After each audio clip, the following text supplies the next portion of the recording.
오늘 우리에게 주신 하나님의 말씀은 이사야서 59장 1절에서 21절 말씀입니다. 이 중에서 1, 2, 3절, 3절만 우리 함께 합독하도록 하겠습니다. 같이 읽습니다. 여호와의 손이 짧아 구원하지 못하심도 아니요 귀가 둔하여 듣지 못하심도 아니라 오직 너희 죄악이 너희와 너희 하나님 사이를 갈라놓았고 너희 죄가 그의 얼굴을 가리어서 너희에게서 듣지 않으시게 함이니라. 이는 너희 손이 피해 너희 손가락이 죄악에 더러워졌으며 너희 입술은 거짓을 말하며 너희 혀는 악독을 내밀어. 아멘. 오늘 우리에게 주실 말씀을 기대하면서 잠시 기도드리겠습니다. 전능하신 아버지 하나님, 주님의 음성을 듣기를 원합니다. 주님, 이사야서의 말씀을 통해서 우리가 하나님의 음성을 듣고 우리의 삶이 변할 수 있도록 인도하여 주시옵소서. 성령 충만함으로 함께 하심을 믿습니다. 예수님의 이름으로 기도드렸사옵나이다. 아멘. 우리는 보통 고난이나 재난을 당하면 그 원인에 대해서 생각을 많이 합니다. 성경에 보면 인간이 당하는 고난에 대해서 그 원인을 알 수 있는 본문이 몇 군데 나오는데요. 먼저는 욥기를 통해서 우리가 당하는 이 고난의 원인 중에 하나가 사탄의 시험 때문이라는 것을 우리는 알 수가 있습니다. 욥은 욥기서 1장 3절에 보면 동방 사람 중에서 가장 훌륭한 사람이라고 이제 말씀을 하시죠. 욥은 하나님을 신뢰했고 아주 의로운 삶을 살았습니다. 이런 욥을 보면서 사탄이 생각하기를 그가 하나님을 경유하는 이유는 그냥 괜히 그런 것이 아니라 충분히 누리고 있기 때문에, 자식도 많고 재물도 많기 때문에 하나님을 경유하는 것이라고 하면서 그가 가진 것을 빼앗기만 하면 바로 하나님을 배반할 것이라고 생각합니다. 그래서 하나님의 허락을 받고 그가 가진 것을 빼앗기 시작하죠. 처음에는 그가 가진 모든 소유를 없앱니다. 이웃나라 사람들이 와서 빼앗고 하늘에서 불이 떨어지고 바람이 불고 결국 모든 가축과 자녀들이 죽고 소유가 다 없어졌습니다. 하지만 그는 하나님을 원망하지 않았습니다. 주신 이도 하나님이시고 거두신 이도 하나님이라는 고백으로 하나님을 오히려 찬양합니다. 그가 하나님을 원망하지 않자 이제 사탄은 욥의 건강을 빼앗습니다. 온몸에 종기가 나기 시작합니다. 몸이 가려워서 기왓장으로 몸을 긁고 있는 모습이, 괴로워하는 모습이 성경에 나옵니다. 욥이 이렇게 고난을 받는 이유가 무엇입니까? 사탄이 욥이 가진 것을 빼앗으면 하나님을 원망할 것이라고 생각하며 시험하는 것입니다. 그런데 그 사실을 주변 사람들이 알 수가 없죠. 그래서 욥의 고난을 보면서 인과응보라는 아주 단순한 생각을 합니다. 욥의 친구들이 욥이 고난을 당한다는 소식을 듣고 그를 위로하기 위하여 찾아왔습니다. 하지만 오히려 욥과 논쟁이 벌어집니다. 왜냐하면 엘리바스, 빌닷, 소발이라는 친구는 한결같이 네가 악하기 때문에, 네가 뭔가를 잘못했기 때문에 지금 이 고난을 받고 있다라고 이야기를 하는 것이죠. 욥은 하나님 보시기에 정직한 삶을 살았기 때문에 그럴 일이 없다 이렇게 이야기를 하지만 친구들은 쉽게 인과응보적 사고방식으로 이야기를 합니다. 여러분들이 좋아하시는 8장 7절의 말씀, 욥기서 8장 7절 많이 아시는데요. 그 말씀은 욥의 친구 빌닷이 하는 이야기입니다. 또 청결하고 정직하면 반드시 너를 돌보시고 내 의로운 처소를 평안하게 하실 것이라. 내 시작은 미약하였으나 내 나중은 심히 창대하리라. 이 이야기는 어떤 이야기입니까? 욥이 청결하지 않은 삶을 살았고 정직하지 않은 삶을 살았고 하나님을 제대로 섬기지 못했기 때문에 지금 이 고난을 당한다는 거예요. 그래서 회개하라는 것입니다. 회개하면 지금은 정말 보잘것없이 미약하지만 나중은 창대하리라고 이야기를 하는 것입니다. 하지만 욥의 경우는 다르지 않습니까? 그 원인이 사탄의 계략으로 온 것이에요. 그래서 우리가 조심해야 할 것은 고통 당하시는 분들을 보면서 욥의 친구들처럼 섣불리 생각하고 판단해서는 안 됩니다. 정신과 의사이신 이남희 씨가 지은 책이 있습니다. 슬픔이 멈추는 시간이라는 책의 일부분을 제가 여러분들께 읽어드리겠습니다. 자식을 잃은 부모님은 그때 내가 이랬으면 그 아이가 죽지는 않았을 텐데 내가 무엇을 잘못했기에 그 아이가 죽었을까라는 생각이 꼬리에 꼬리를 물면서 헤어나기 힘든 자책감에 허우적댄다.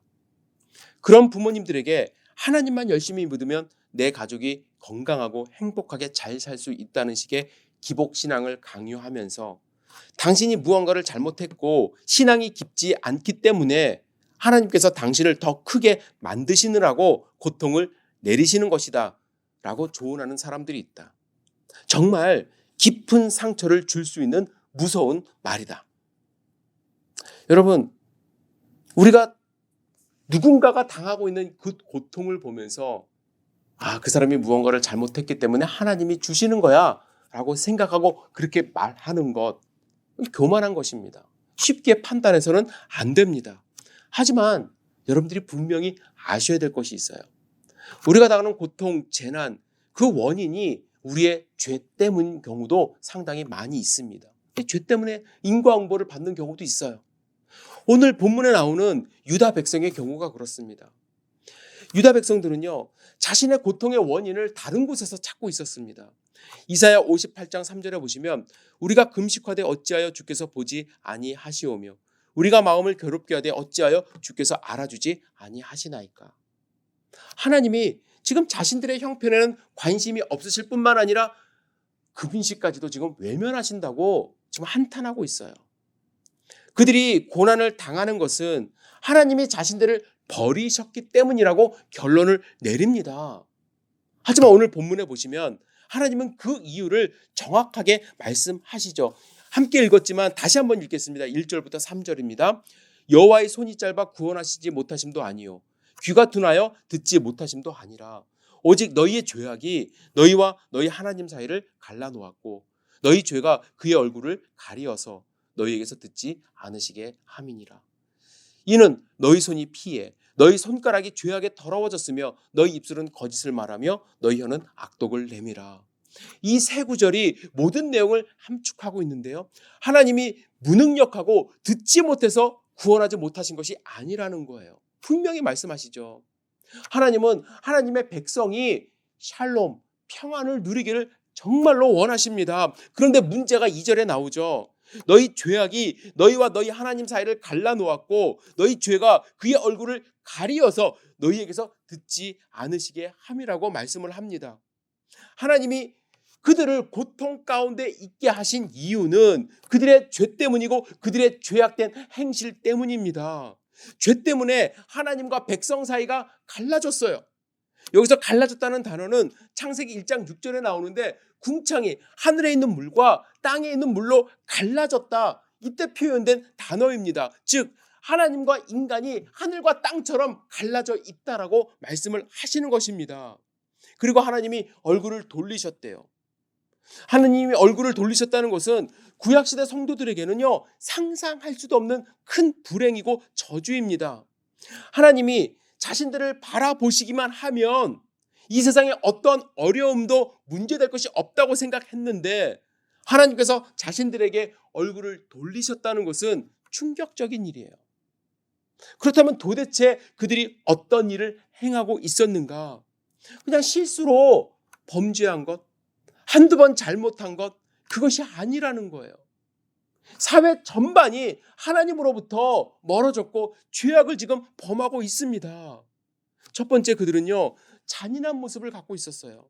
좀 전에 읽은 3절에 보시면 손이 피해 손가락이 죄악에 더러워졌다. 입술은 거짓을 말하며 혀는 악독을 낸다고 말합니다. 많은 사람들이 그러한 삶을 살고 있었어요. 손과 입은 사람을 만날 때 사용하는 의사소통의 도구 아닙니까? 의사소통을 하면서 피를 내고 악독을 품어내는 삶을 살았던 것입니다.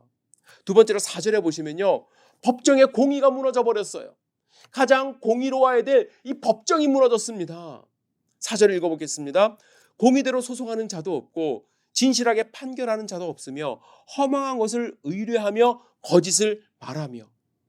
개인의 삶이 죄로 물든 사회이기 때문에 서로에게 공의와 공평을 행할 수 없고 가장 공평해야 될 법정이 진실을 판결하지 않게 되었습니다. 서로 헛된 것을 의뢰하고 거짓을 말하는 사회가 된 것이에요. 사회가 이렇다 보니까 세 번째로는요, 죄를 동경하는, 죄가 죄를 낳는 그러한 사회가 되었습니다. 간혹 가다 보면요, 드라마나 영화에서 보면 이 죄에 대한 동경에 빠져 있는 그런 사람들이 나옵니다. 한탕해서 큰 돈 벌겠다. 예? 죄가 얼마나 지저분하고 가증스러운지 모르고 즐거워하며 그것을 갈망하는 사람들이 간혹 있어요. 그런데 이러한 생각이 사회 전반에 만연한다면, 많은 사람들이 한탕주의에 빠져 있다면 심각한 문제를 갖고 있는 것입니다.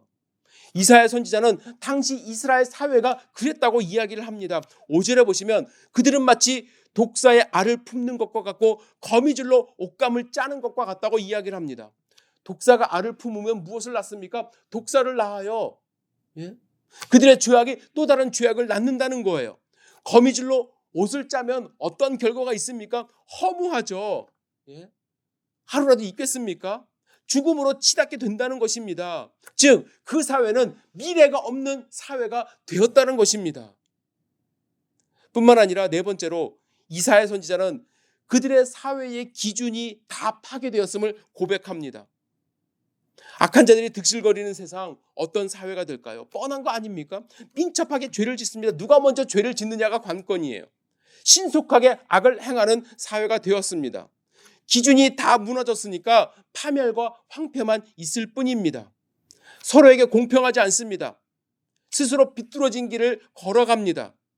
모두가 다 자신의 안위를 위하여 수단과 방법을 가리지 않지만 역설적으로 누구 하나 평안을 누리는 그러한 사회가 아닙니다. 샬롬이 없어요. 7절 8절 함께 읽겠습니다.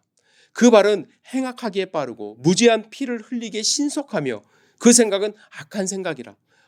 황폐와 파멸이 그 길에 있으며 그들은 평강의 길을 알지 못하며 그들이 행하는 곳에는 정의가 없으며 굽은 길을 스스로 만드나니 무릇 그 길을 밟는 자는 평강을 알지 못하느니라. 사회 자체가 그렇게 됐다는 거예요. 스스로 굽은 길을 만들어요. 예? 사회가 평강을 알지 못하는 사회가 되었다는 것입니다. 여러분, 폭동을 여러분들 혹시 경험해 보신 적이 있는지요? 저도 뉴스를 통해서만 봤는데 LA 폭동 혹시 여러분들 경험해 보셨나요? 아비규환이었다고 합니다. 황폐와 파멸, 불의가 판치는 상황이었습니다. 한두 명이 악을 저지르니까 거기에 따라서 사람들이 다 동요가 돼갖고 더 큰 악을 저지르고, 예? 손에 피를 묻히고, 정말 일어나서는 안 될 그러한 일들이 우리 사회에서 가끔 일어납니다. 지금 남아공에서도 폭동이 일어나고 있다고 하죠. 약탈하고요, 사람 죽이고요, 공평하지 않습니다. 수단과 방법을 가리지 않습니다. 폭도들의 모습을 보면 그런 모습이, 그러한 삶이 하루 이틀이 아니라 지속적으로 우리의 삶이 그 안에서 이루어진다고 한다면 우리는 어떠한 삶을 살겠습니까? 정말 미래가 없고 소망이 없는 하루하루가 아닐까요? 정말 지옥 같은 삶이 아닐까요? 하나님은요, 지금 선지자를 통해요, 이런 모습이 이스라엘 사회다라고 지금 비난하고 계시는 거예요. 한두 명이 죄를 범한 것이 아니라 사회 전체가 죄를 범하고 있기 때문에 하나님이 그들의 기도를 들을 수가 없고요, 심지어 그들로부터 얼굴을 돌리셨다고 말씀을 합니다. 그들이 당하는 고통은 하나님 때문이 아니에요. 그들의 죄악 때문입니다. 하나님은 그들에게 지금 너희의 모습이 이렇다고 하면서 신랄하게 비판하고 계십니다. 이렇게 그들의 죄악상을 고발하는 하나님의 음성에 대하여 그들이 어떤 반응을 보일까요? 참 다행이에요. 그들은 그 음성을 듣고 깨달았어요. 자신들의 실상을 바라보게 되었습니다. 그래서 두 가지 반응을 보입니다. 첫 번째는 9절에서 11절에 모든 공동체가 자신의 모습을 보면서 탄식합니다. 탄식해요. 이사야 선지자도 우리라는 단어를 사용하면서 그들과 함께 탄식하고 있습니다. 백성들은 공의와 정의가 없는 이 사회가 마치 소경이 길을 잃고 헤매고 더듬는 것 같다고 지금 고백하고 있습니다. 소경은 이사야서에서 백성들의 상태를 말할 때 몇 번 등장합니다. 6장에서 모든 사람을 소경으로 만들라라는 소명을 이사야 선지자가 받았거든요. 8장에 보시면은 이스라엘에 임한 어둠이 얼마나 혹독한 것인지를 잘 보여주고 계십니다. 그리고 59장 오늘 본문에서 드디어 그들은 우리가 지금 바로 소경입니다 라고 하나님께 고백하고 있습니다. 그들은 마치 어둠 속에서 헤매는 자와 같다는 것을 인정하면서 탄식하고 있는 것입니다. 그 탄식이 11절에 절정을 이루는데 11절 한번 읽겠습니다. 우리가 곰같이 부르짖으며 비둘기같이 슬피 울며 정의를 바라나 없고 구원을 바라나 우리에게서 멀도다. 죄 가운데 사는 자신들의 모습을 보니까 정말로 답답한 마음, 정의도 없고 구원도 없고 지금 울기는 울지만 정의와 구원을 바랄 수 없는 상황이라고 탄식하고 있습니다. 하지만 탄식으로 그들의 이 말이 끝나지 않았어요. 자신의 죄를 고백하기 시작합니다.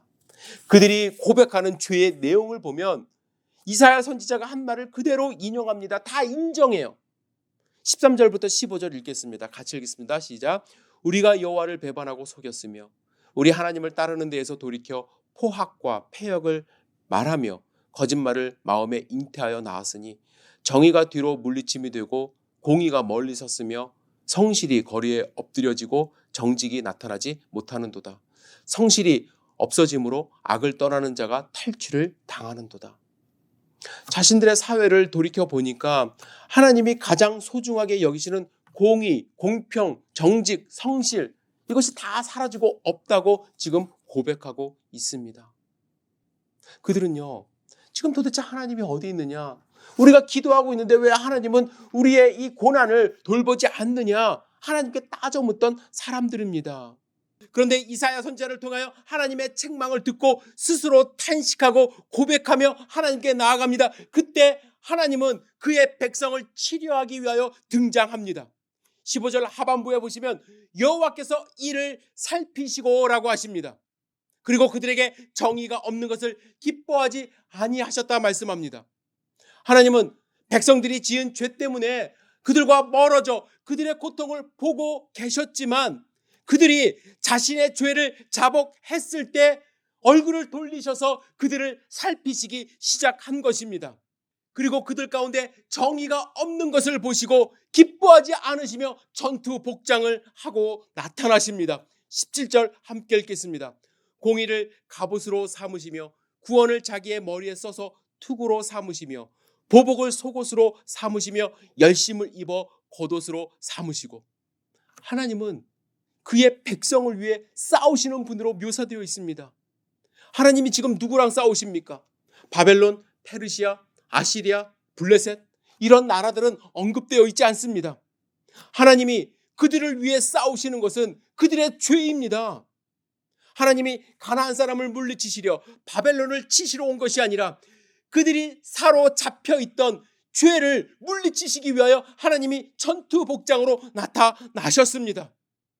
하나님은 공의와 구원으로 무장하셨습니다. 그리고 18절부터 20절에 보시면 하나님이 응징하셨습니다. 하나님이 세상 모든 사람들에게 그들의 행한 대로 그 죄값을 치르십니다. 해 뜨는 곳부터 해 지는 곳까지 섬에 거하는 모든 자들도 하나님을 두려워하게 됩니다. 그들 나름대로 힘을 합하여 하나님을 대적해 보지만 순식간에 무너져 내립니다. 하나님은 적들에게 보복하시고 자신의 백성에게 구원을 베푸십니다.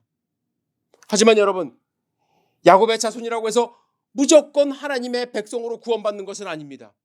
그들 중에서 죄를 자복하고 악에서 돌이킨 사람들을 속량하십니다. 그리고 하나님은 그렇게 구원받은 자들에게 언약을 맺으십니다. 21절 같이 읽겠습니다. 여호와께서 이르시되 내가 그들과 세운 나의 언약이 이루하니 곧 내 위에 있는 나의 영과 내 입에 둔 나의 말이 이제부터 영원하도록 내 입에서와 내 후손의 입에서와 내 후손의 후손의 입에서 떠나지 아니하리라 하시니라. 여호와의 말씀이니라. 하나님의 이 약속, 언약의 내용이 무엇입니까? 하나님이 무엇을 약속하셨습니까? 나의 영과 나의 말이 너희에게서 떠나지 않게 하겠다고 하셨습니다. 이 언약은 궁극적으로 예수 그리스도가 이 땅 가운데 오시고 승천하시고 성령 하나님이 오셔서 우리 마음에 내주하심으로 완성이 되었습니다. 지금도 이루어져 가고 있습니다. 하나님을 믿고 예수 그리스도를 영접하는 순간 우리 마음 가운데 성령 하나님이 내주하십니다. 그리고 하나님은 성경 말씀을 우리에게 주심으로 그 말씀이 영원하도록 하셨습니다. 그리고 그 약속이 지금도 지속되고 이루어지고 있습니다. 우리는 하나님의 성령 충만함과 하나님의 말씀이 있기 때문에 죄 가운데 살지 않을 수 있게 된 것입니다. 이스라엘 백성들은 교만했습니다. 자기들에게 율법이 있고 제사가 있기 때문에 그들은 스스로 깨끗하다 생각했습니다. 하지만 그것으로 그들은 하나님의 백성으로 살 수가 없었습니다. 죄악을 저질렀습니다. 오늘 본문에서 우리가 읽지 않았습니까? 하나님이 한탄하는 그러한 삶을 살았습니다. 하지만 우리는 성령 하나님이 내주하심으로, 성령 하나님의 힘으로, 하나님의 말씀의 검으로 죄를 물리치며 살 수 있는 하나님의 백성이 된 것입니다. 사도 바울이 자기 자신을 돌아보며 이렇게 고백했습니다. 로마서 7장 21절부터 25절 함께 읽겠습니다. 그러므로 내가 한 법을 깨달았노니 곧 선을 행하기를 원하는 나에게 악이 함께 있는 것이로다. 내 속사람으로는 하나님의 법을 즐거워하되 내 지체 속에서 한 다른 법이 내 마음의 법과 싸워 내 지체 속에 있는 죄의 법으로 나를 사로잡는 것을 보는도다. 오호라, 나는 곤고한 사람이로다. 이 사망의 몸에서 누가 나를 건져내라. 우리 주 예수 그리스도로 말미암아 하나님께 감사하리로다. 그런즉 내 자신이 마음으로는 하나님의 법을, 육신으로는 죄의 법을 섬기노라. 사도 바울도요, 그 안에 악이 함께 있음을 발견했어요. 선과 악이 싸우는 삶을 살아간다고 지금 이야기하고 있습니다. 그래서 곤고하대요. 하지만 그의 마음이 하나님의 법을 섬기겠다고 선언합니다. 왜냐하면 그는 성령 충만한 삶을 살았기 때문에 싸울 수 있다고 확신을 하고 있습니다. 하나님의 말씀을 마음 가운데 새겼기 때문에 충분히 싸워 이길 수 있다라고 고백을 하는 것입니다. 우리도 악과 싸우는 삶을 살아갑니다. 죄와 싸우는 삶을 살아갑니다. 시시때때로 유혹이 찾아옵니다. 따라서 고통도 옵니다. 여러분, 우리가 죄를 이길 수 있는 방법은 무엇일까요? 예? 우리의 힘으로? 이스라엘 백성 다 실패했잖아요. 어떻게 해야 우리가 죄에서 이기고 악에서 승리하는 삶을 살 수 있을까? 성령 충만함, 하나님의 힘으로 우리는 이길 수밖에 없습니다. 하나님의 말씀으로 우리는 죄를, 악을 무찔릴 수밖에 없습니다.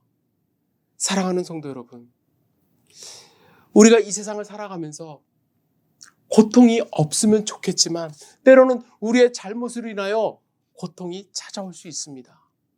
그럴 때 내 자신을 돌아보시길 바랍니다. 그리고 하나님께 회개함으로 하나님의 보살핌을 받아 악에서 승리하고 고통에서 해방되고 하나님이 주시는 샬롬을 경험하기를 주님의 이름으로 축복합니다. 또 한 가지, 누군가 고통을 당하고 있을 때 그 고통의 원인을 함부로 예단하지 마십시오. 함께 기도해 주십시오. 함께 그 손 붙잡고 성령 충만과 말씀 충만으로 승리하는 하나님의 백성들 되시기를 주님의 이름으로 축복합니다. 기도하시겠습니다. 사랑과 은혜가 충만하신 아버지 하나님, 우리 귀한 열린교회 성도님들 주님의 말씀을 마음 가운데 새기며 승리하는 삶을 살 수 있도록 인도하여 주시옵소서.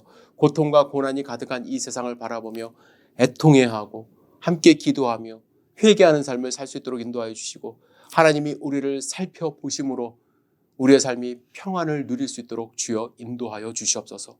주님의 손길을 간구합니다. 예수님의 이름으로 기도드렸사옵나이다. 아멘.